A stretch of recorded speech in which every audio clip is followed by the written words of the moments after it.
Night covered the city with a dense blanket of silence.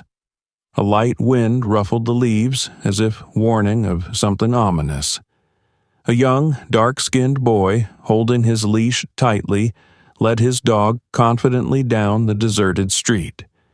His wheelchair creaked in time with his movements, breaking the dead silence around him. City life seemed distant, and there was a strange sense of unease in the air. His faithful dog, a large and loyal Labrador with a shiny coat, walked beside him, looking around carefully. He was not just a companion, but a reliable protector, always ready to help. He trusted him more than he trusted people, especially after everything he'd been through. The whole place seemed to hold its breath. The light of the street lamps trembled, as if the city itself were afraid of what might happen.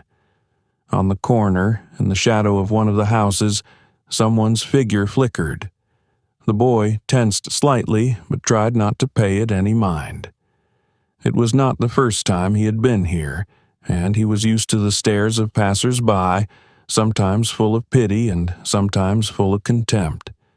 But this night was different. The sounds of footsteps echoed behind him. They were muffled but sure, as if someone were deliberately shortening the distance. The dog froze, his ears perked up, and his withers stood up. The boy felt his palm sweat on the cold handle of the wheelchair. He turned around, but the street behind him was empty, only shadows dancing in the light of the street lamps.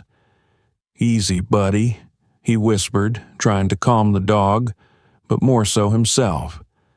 The dog growled, low and muffled, warning of impending danger. And it was at that moment that the boy noticed them. A group of men in police uniforms stepped out of the darkness, their faces tense and their gazes predatory. Their steps were unhurried, but each of them seemed to be counting down the seconds to the inevitable. "Hey, kid, what are you doing here so late?" one of them asked loudly, his voice soaked in fake friendliness. The guy straightened up in his wheelchair, feeling the tension become almost palpable. His dog growled louder, but that only made the policeman smirk. "Good dog," said the other, coming closer. "But, dogs like that can be dangerous if you don't teach them order in time." The boy felt fear intertwined with anger. He clenched his hand on the leash and gripped the wheels of the wheelchair tighter with his other hand, realizing that there was nowhere to retreat. This night could no longer end peacefully. The light from the streetlights barely illuminated the approaching shadows. The group of policemen, 4 men in uniform, walked slowly, as if deliberately delaying the moment. Their faces hid smirks, but their eyes showed cold calculation. The first to speak was a tall man with a massive build and a stern face. His voice cut through the silence of the night like a blade. "Isn't it too late for a walk, especially for you?" He pointed his chin at the boy, as if the wheelchair made him something less than human. "Just walking the dog," the boy answered calmly, feeling his voice shake with tension. He tried to look confident, but inside he was anxious. "A dog?" The other officer, a thin man with sharp features, whistled and squinted. "That's funny. Usually people like you walk other animals. Gangsters in their gang, for instance." The boy froze. Those words cut like a knife. He knew what would follow. Such conversations rarely ended with simple warnings. "I'm not a gangster," he quipped briefly, clutching his hand on the dog's leash. But that only fueled the fire. The cops began to surround him like a pack of wolves ready to tear into their prey. The dog tensed up, growling louder and louder, and the boy felt his fingers grow icy on the handles of the wheelchair. "What did you say?" The tall officer took a step forward, looming over him. "Don't tell us what to think. You're lucky we're wasting our time on you at all." "You're hiding something. added a third, short man with a mocking expression. His gaze slid over the boy as if he were something dirty. You got drugs in here? Or weapons? Maybe your dog isn't just a dog, but a cover for something? It's just a dog. The boy's voice grew firmer, but inside he knew he couldn't defend himself. Just a dog, you say? One of the officers bent over, looking the dog right in the eye. Well, let's see how good he is when he starts whining. The dog growled, loud and warning. One of the policemen raised his leg sharply, as if about to strike him, but stopped halfway, grinning. Hey, take it easy, the tall one said. We're not done with his master yet. Then things happened quickly. One of the officers grabbed the handles of the wheelchair, tilting it so that the guy almost fell over. The other began to wrestle the leash from his hands, despite the dog's loud barking and resistance. You think we're just going to let you go? Said the one holding the wheelchair. People like you can't be trusted. Your wheelchair is no defense, and neither is your dog. The boy felt his heart clench. This was more than just humiliation. It was a demonstration of power, brutal and unpunished. You have no right to treat me like this, he said, his voice trembling, but his gaze remained firm. Right? The officer laughed, pushing the wheelchair forward so that it swung violently. You're in this neighborhood, so you're already breaking the law. We decide what's right and wrong around here. The night was growing darker, but its gloom was nothing compared to what was happening in these minutes. Let's pause for a moment. Write in the comments where you listen to our stories from, whether you or your loved ones have faced something similar in life. Don't forget to subscribe so you don't miss new episodes. We continue. The policeman holding the wheelchair jerked it sharply backward so that the boy almost flew forward, and asked a question that sounded more like an accusation. Let me see some ID, or did you forget them too, as well as your common sense, walking here at night? The boy looked up, feeling the anger boiling up inside, but he knew that the slightest outburst would only make things worse. In a calm voice that didn't seem to match the rising tension, he answered, I have my passport at home. I'm just walking the dog. At home? One of the policemen, a thin man with a cold stare, interjected. Of course I am. I wonder what kind of house you live in. I haven't seen anyone like you in our neighborhood. I live here. All my life, the boy answered firmly, looking straight into the officer's eyes. But this honesty only seemed to add fuel to the fire. The cops looked at each other, and one of them snorted. Your whole life, you say? I'm surprised you were even allowed to be born here. You don't often see lucky people like you on the streets of normal neighborhoods. The dog, sensing hostility, started barking loudly, tightening the leash. The policeman took a step towards the animal, his hand slowly reaching for his baton. Calm your mutt down, he demanded, clutching his weapon. He's just protecting me, the boy said, his voice trembling slightly but his gaze remaining firm. You? The other one interjected rudely, grinning, pointing his finger at the wheelchair. You think we believe in you? People like you in wheelchairs are always a cover. Someone's got to be around the corner, right? Where are your buddies? I don't have anyone, the boy replied.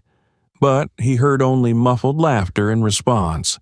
One of the policemen leaned closer, his face contorted with contempt. You think we can't see who you really are? You can roll around in your wheelchair and play the pity card all you want, but we're not blind.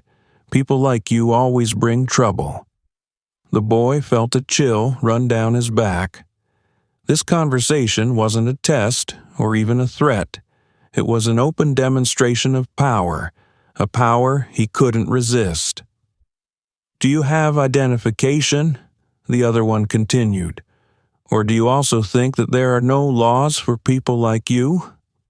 "I already told you. The documents are at home," the boy repeated, feeling his fingers clenching tighter and tighter. One of the officers seemed to be deliberately looking for an excuse to push the situation to the limit. His gaze fell on the dog, who was still standing nearby, growling. "Are you sure this thing is inoculated?" he asked, his voice full of contempt. "We can just put it to sleep, once and for all." The boy felt something break in his chest. Those words were the last straw. "You have no right," he said sharply, almost shouting. But instead of stopping, the police officers only stepped closer. "We don't have the right," one of them mockingly interjected. "Remember, boy, we're the only ones who decide what's right and what's wrong here." Anxiety and rage filled the air. It was clear that this conflict was just beginning, and the end would be as violent as the beginning. The tall officer took a sharp step forward and without warning grabbed the wheelchair by the handles. He shook it so hard that the boy almost fell out, holding onto the armrests with all his might. His faithful dog barked, jumping around and trying to get at the policeman's hands, but he only smirked. "What? Are you afraid I'll find something?" he said with a venomous sneer, continuing to shake the wheelchair.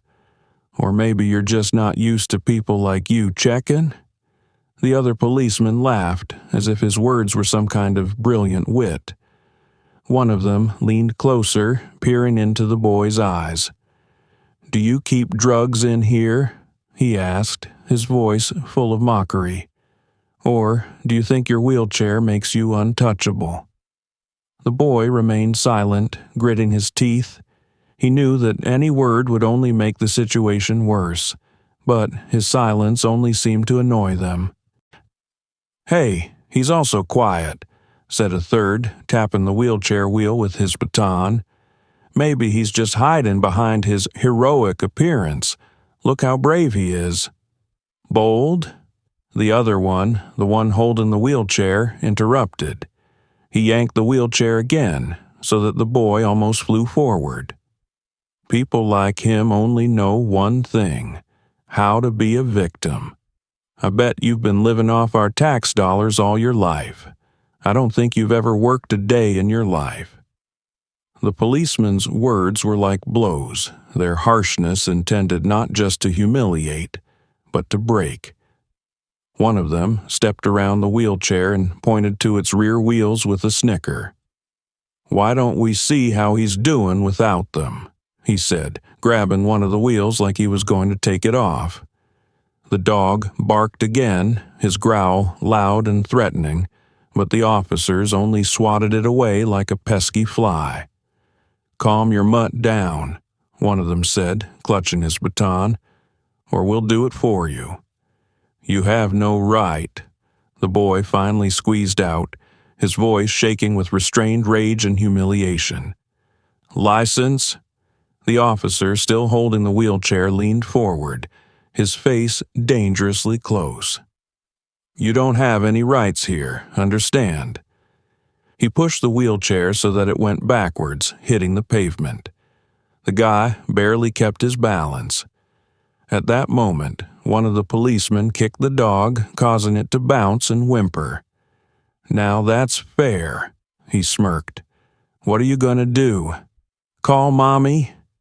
The laughter erupted again, loud and cut into the ear, but there was no fear in the boy's eyes.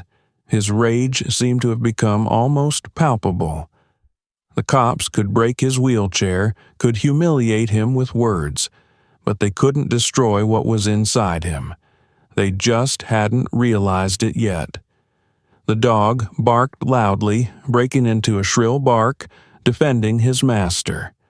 His fur stood on end and his eyes were determined despite his fear. But that didn't stop the policemen. One of them, the tall one with the rough features, stepped forward, baton raised menacingly. He swung as if he were going to strike, but stopped halfway, his lips stretched in a mocking smile. "Look, there's a hero," he said to the others, pointing his baton at the dog. "So, shall we train him to obedience?" The other officer, short and thin, stepped closer, his eyes full of gloating pleasure. He slammed his baton into his palm as if testing it for strength. "I wonder how many barks it takes to realize who's in charge here," he said with a chuckle. The dog kept barking, trying to keep them at a distance, but the third policeman, standing a little to the side, pulled out a can of gas. He shook it in his hand and turned to the others. "Maybe he sees too much. Let's keep it simple." The guy in the wheelchair clenched his hands so that his fingers turned white. He leaned forward, trying to cover the dog with his body. "Leave him alone. He has done nothing to you," he shouted, feeling his anger overwhelm him. "Oh, look, the master has spoken," said the tall man, grinning. "And we thought you only knew how to complain." He took a step forward and struck the baton on the pavement next to the dog, causing it to bounce. The dog barked again, his tail lashing, but he didn't give up, still defending his master. "It's just an animal," said another officer.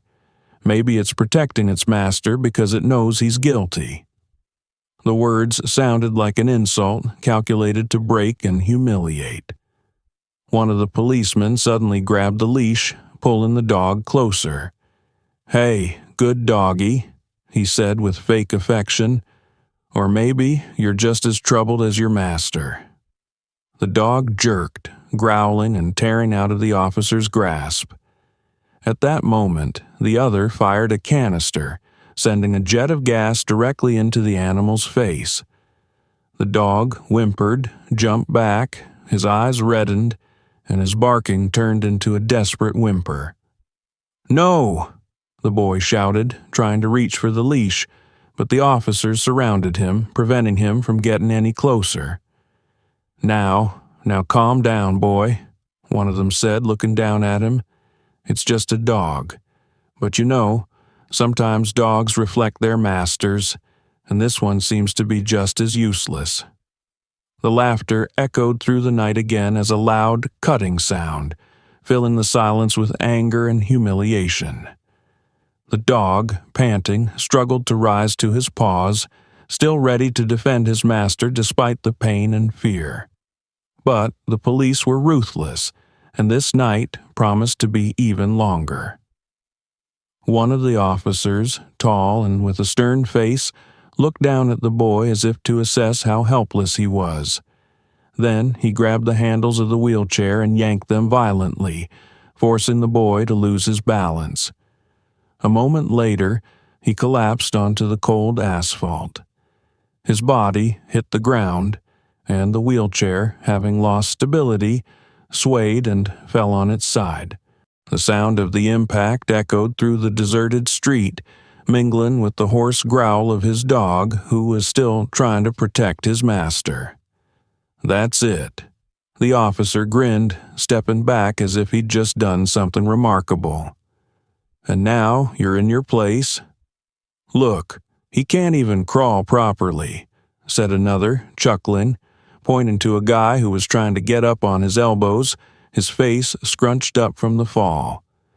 The third officer, short and with a mocking look, stepped closer and bent down, looking the lad straight in the eye. "You know, you remind me of a worm," he said with a sneer, "just wriggling around on the ground, useless and pathetic." The boy clenched his teeth, feeling the blood rush to his face. He wanted to answer, but he realized that any words would only increase their aggression. All he could do was endure their humiliation. "You probably think we'll go too far," said the one who pushed him out of the wheelchair. "But, you know, for someone like you, too far is something impossible." One of them kicked a wheelchair that was on the ground and it flew aside, hitting the curb. "And now what?" continued the other, looking at the boy with a smirk. Are you going to sit there and complain? Oh, wait.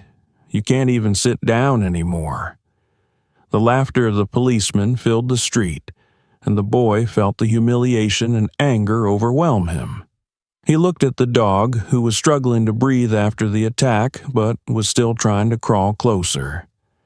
"They think we can't do anything," the boy said quietly, but his voice was firm. "What are you muttering?" the officer asked mockingly, leaning closer. "Praying? I don't think God would hear a man like you."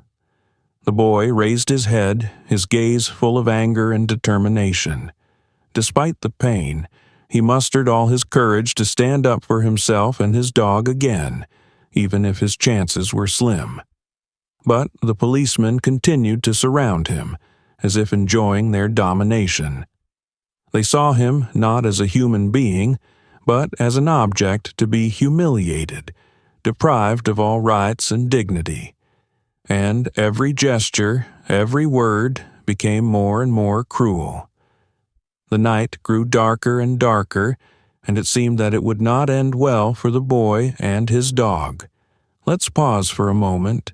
Write in the comments where you listen to our stories from, whether you or your loved ones have faced something similar in life. Don't forget to subscribe so you don't miss new episodes. We continue. The night that had turned into a nightmare continued. On the other side of the street, the silhouettes of several people began to emerge from the shadows. Their faces expressed alarm, but no one moved. These witnesses were like fleeting spirits, present but invisible to those who were doing evil. One woman, elderly and with gray hair, stood outside the second-story window of her house, pressed against the glass. She had seen everything from the beginning, but her hands were shaking and the phone she held never found the right number. She knew that calling the police wouldn't change anything. These people were the police. On the street corner, a pair of teenagers froze. One of them was fumbling nervously with the edges of his jacket, peering out from behind the wall, while the other stood behind him, barely breathing. Their eyes were wide open, like those of trapped animals. They saw a guy in a wheelchair lying on the pavement, and his dog breathing heavily, trying to protect him. They heard the cops snickering as their words cut the air, filling the night with poisoned venom. "Maybe we should do something," whispered one of the teenagers, but his voice shook with fear. "Are you out of your mind?" the other replied sharply, clenching his fists. "If we try to interfere, they'll come after us. Just watch." It was almost unbearable to watch, but their feet felt as if they were stuck to the ground. Their eyes continued to register every detail. The way one of the policemen kicked a wheelchair lying on the pavement. The way another grabbed the dog's leash and pulled it roughly, making the animal whimper in pain. A little farther away, at the entrance to the store, stood an elderly man. His hands were shoved in his coat pockets and his eyes were fixed on the scene before him. His face remained stony, but a storm was raging inside him. He had long since gotten used to the injustice, but that didn't make it any less unbearable. "It's none of my business," he muttered under his breath, taking a step back as if he wanted to leave. But he couldn't. His legs refused to obey. He'd seen too much pain in his life, and now, even if his mind was telling him to leave, his heart wouldn't let him turn away. The policemen, however, noticed these witnesses. They saw the flickering faces in the windows, the shadows around the corners, but they did not stop their actions for a second. On the contrary, their realization that they were being watched only intensified their brutality. "What, you think someone's going to save you?" one of them said mockingly, leaning toward the boy. "Look around you. All these people see what's going on, but you know what they'll do? Nothing. They're more afraid of us than they are of you."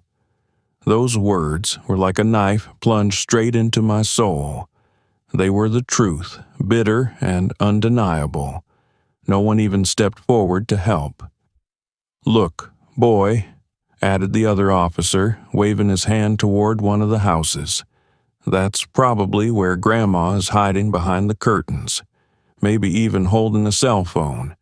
But you know she'll never call, because she knows that if we go to her, she'll get the same thing." The boy struggled to raise his head.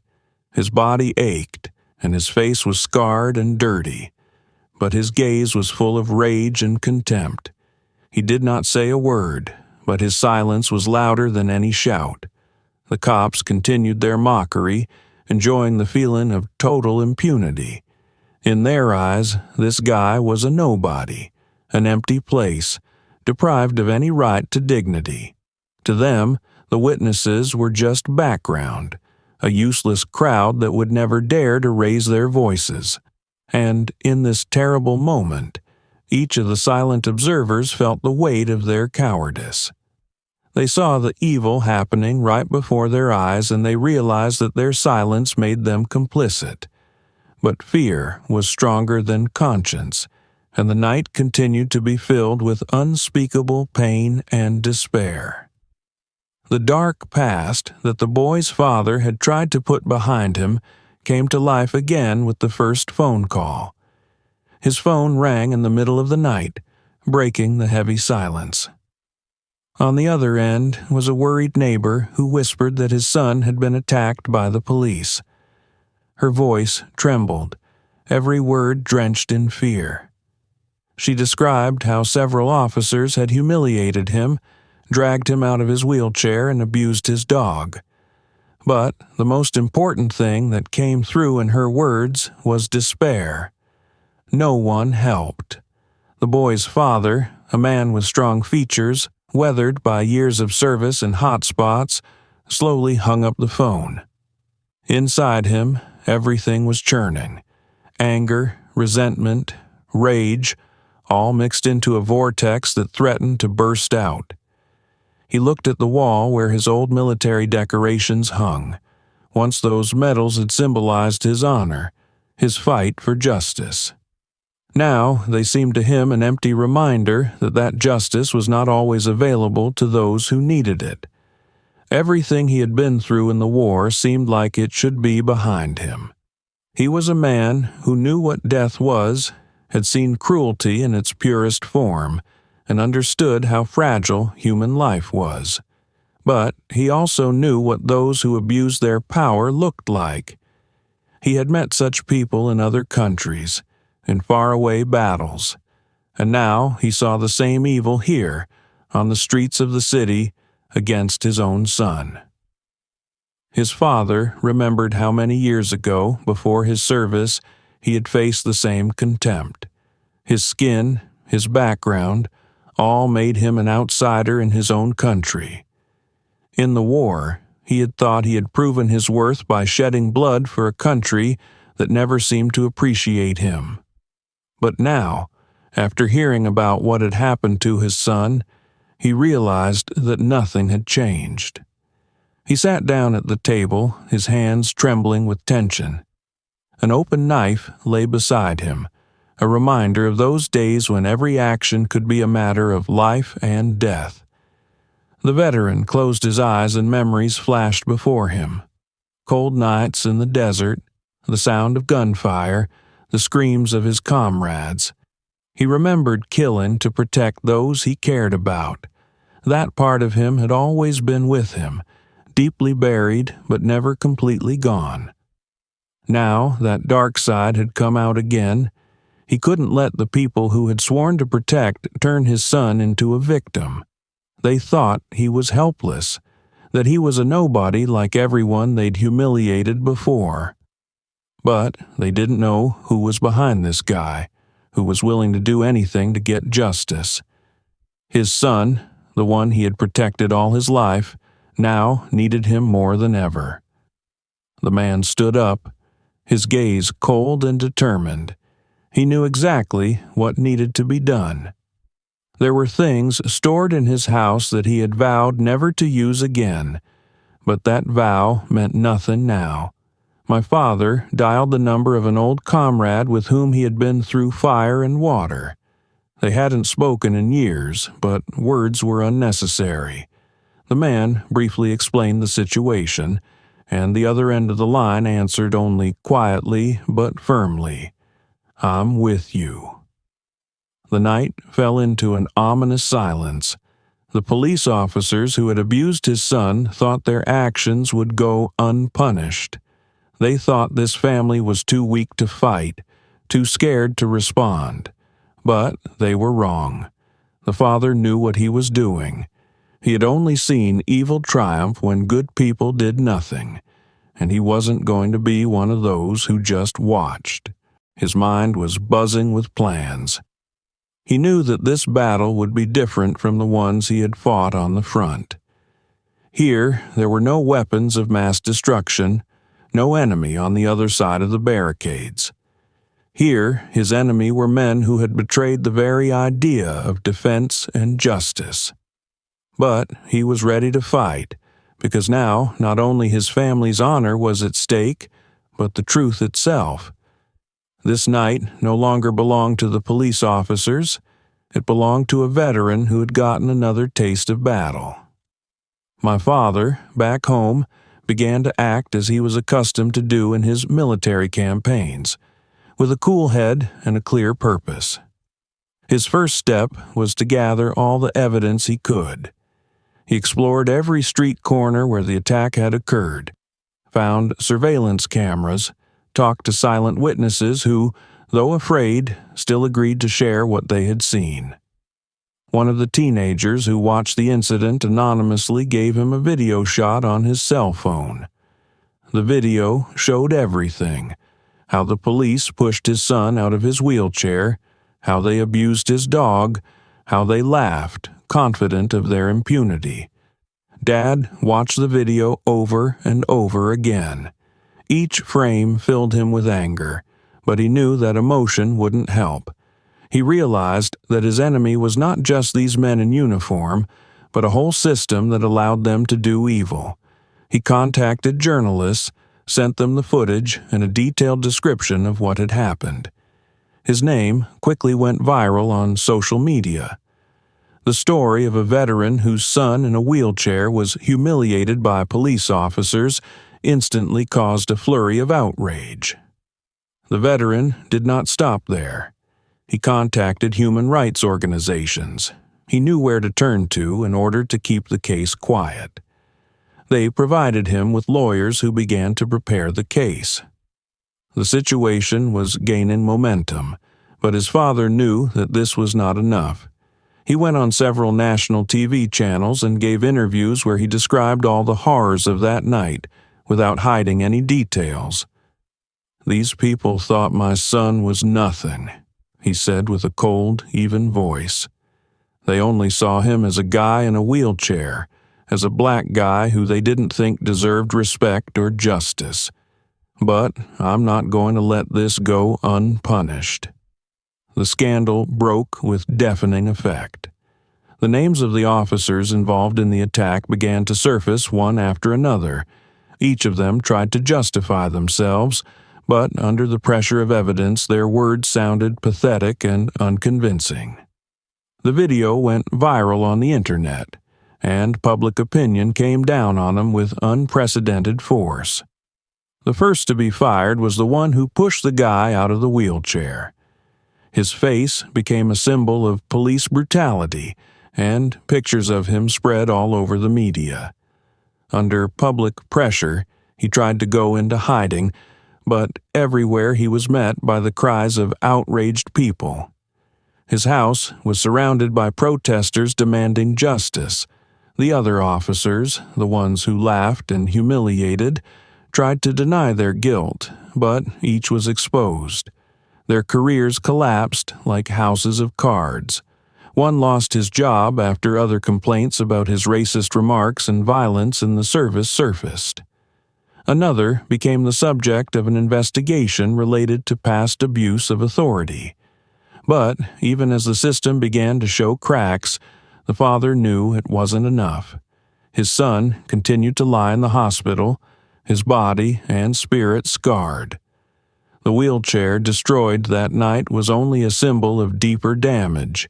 His dog, his faithful protector, was still recovering from the attack. The father looked at his boy and knew that no amount of dismissal, no apology would bring back what had been stolen. The police department tried to make amends by saying that these were isolated incidents, but the public no longer believed these words. People began to take to the streets, demanding reforms that would make such attacks impossible. The father realized that his struggle was not over. He wanted his son to become not just a victim, but a symbol that evil could be defeated. The scandal continued to escalate, and the former officers became outcasts. But my father knew that real justice wasn't just about punishing them. Real justice is a guarantee that no other child in a wheelchair, no other person of color, no other faithful dog will fall victim to such horror. And he vowed to achieve that at any cost. Several months had passed since that terrible night, but its shadow continued to hang over the city, penetrating every crevice. The story of the guy in the wheelchair, his dog, and the ruthless police officers became known far beyond the neighborhood where the tragedy took place. The guy's name was on the lips of everyone from activists to newscasters. His face, scratched and tired, appeared on posters showing the fight against police brutality.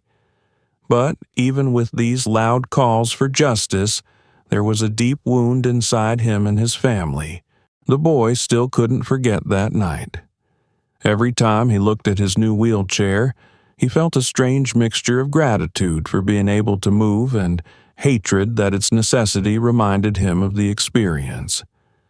His dog, once cheerful and energetic, was now wary of strangers, growling even at strangers in uniform.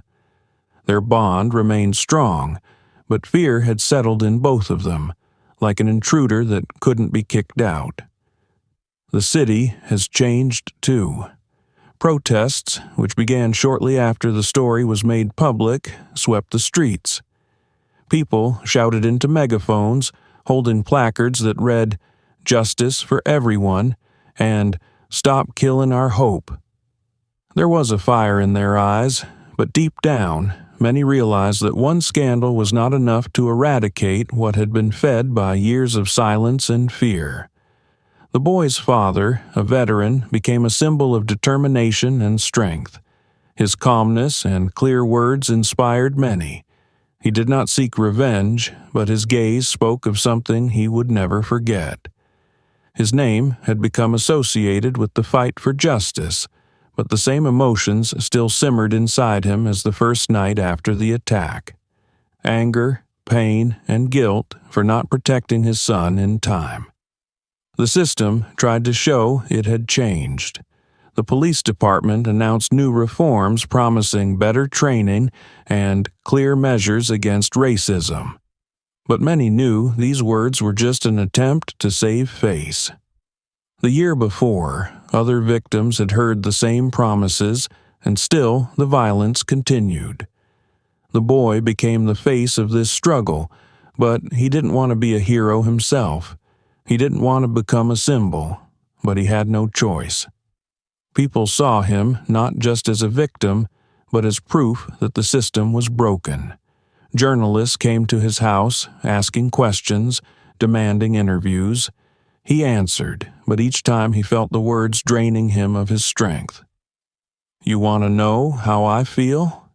he once told a reporter when asked how it felt to be the hope of many. "I feel like my life has been stolen. I didn't want to be a symbol. I wanted to live." His words spread across the country, causing a wave of sympathy and outrage. But deep down, the boy knew that no amount of sympathy would bring back the night he had lost or erase the pain left by the words and actions of those who were supposed to protect him. His dog, sitting next to him, was the only one who truly understood. They had been through this together, and their bond was stronger than ever. But even the dog, his loyal protector, was never the same again. The memory of that night lived in each of them like a scar that would not fade no matter how much time passed. The story became known. The consequences fell on those responsible, but the wounds remained.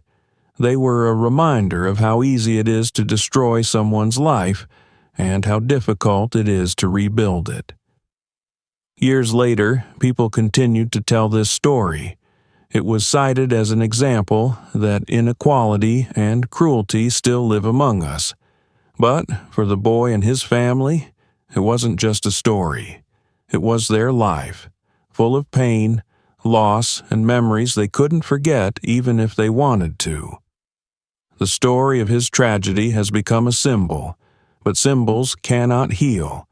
They only remind us that the road to justice is a long one, and every step along the way is filled with the suffering of those who pay for it with their pain. The lives of the police officers involved in the attack have changed dramatically. Their faces, previously hidden behind the symbol of the law, became known to everyone. Each of their names appeared on the front pages of newspapers.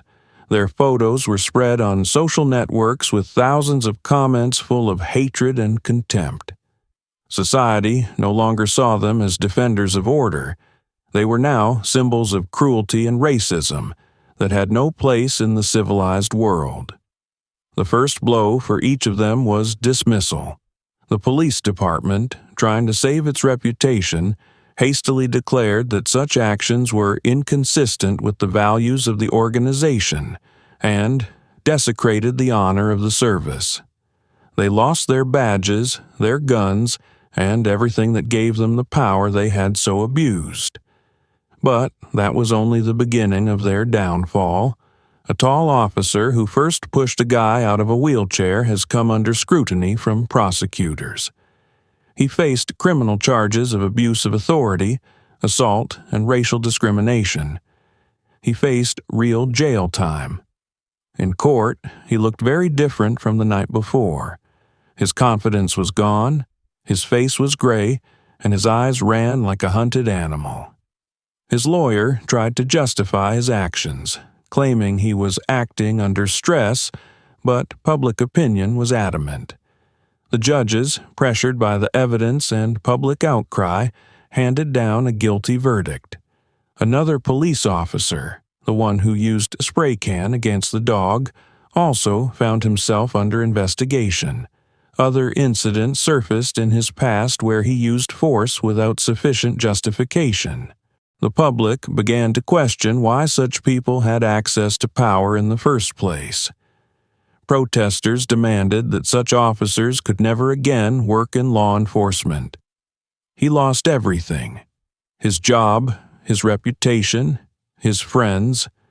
His family, facing threats and condemnation, was forced to move to another state. But even there, the past kept them in the dark. The third officer, a thin man with a mocking expression, was in an even worse position. He became the object of mass hatred, and his home was attacked several times. Protesters left inscriptions like "Killer of Hope" and "Racism has no form" on the walls of his house. He lost not only his job, but also his ability to live a normal life. Even in the stores, he was looked at with contempt, and his neighbors turned away from him as if he were a leper. The fourth, the most silent of them all, the one who stood back but didn't interfere, tried to keep a low profile, hoping to be forgotten. But society would not allow it. He was accused of silent complicity, and his attempts to explain that he was just following orders were seen as another sign of cowardice. He was unable to avoid being fired, and although no criminal charges were brought against him, his life also became a shambles. He tried to find a new job, but everywhere he applied, his face was already familiar. No one wanted to deal with a man who had become part of such a high-profile scandal. For all of them, life was never the same again. They lost everything: their careers, their social respect, their loved ones. Their families broke up, their children were bullied at school, and their wives either left or stayed, but in fear and constant tension.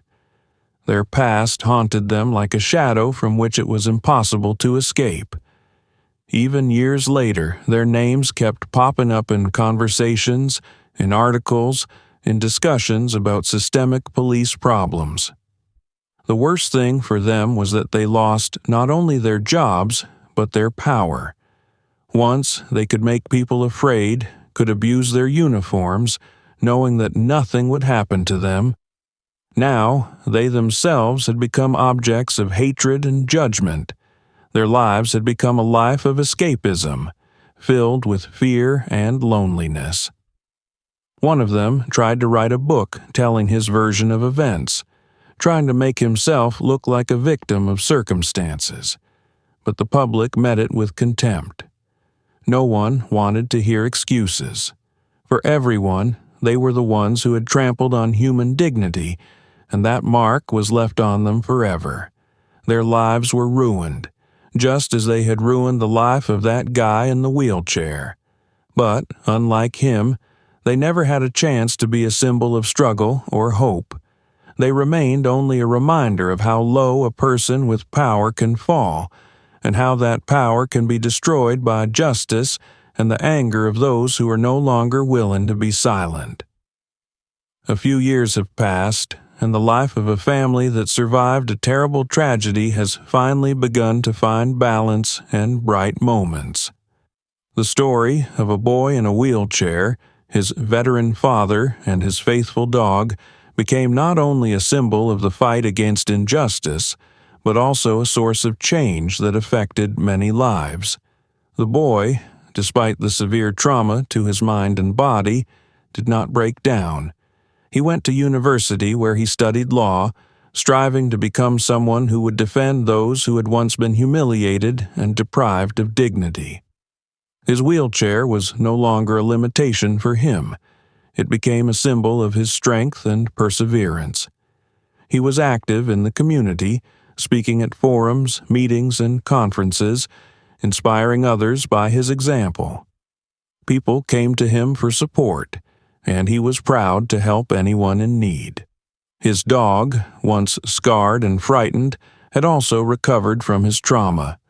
Now he was not just a companion, but a true hero. After that night, the dog became a symbol of loyalty and protection. His story inspired many to fight for animal rights and fair treatment of animals. The dog was often invited to events and became a mascot, accompanying his owner everywhere. The father, who once stepped out of the shadows of his past to protect his family, also found a new path for himself. He became a mentor to young people, veterans, and those who fought injustice. His experiences and words inspired thousands. Along with his son, he created a charitable organization that helped victims of police brutality, funded legal aid, and worked to reform the system. Thanks to their efforts, real change was introduced in the city: improved police training, mandatory cameras on uniforms, and transparent investigations into violations. Most importantly, the family finally felt stronger and more united than ever before. They realized that they had overcome hell together, and that made them invincible. Their home, where pain once reigned, was now filled with light and joy. Their laughter sounded more and more often, and their hearts were no longer burdened with fear. The past was still a part of their lives, but they had learned to turn it into strength, not pain. A story that began with horrific injustice was now an example that light can overcome even the thickest darkness. This ending was not just happy, it was deserved. Write in the comments what you think about this story. Have you experienced racism in your life? We really appreciate your opinion and thank each of you for being with us. Subscribe to our channel, give us a like to support us, and don't forget to click the bell so you don't miss new stories. We wish you a good day and justice in life.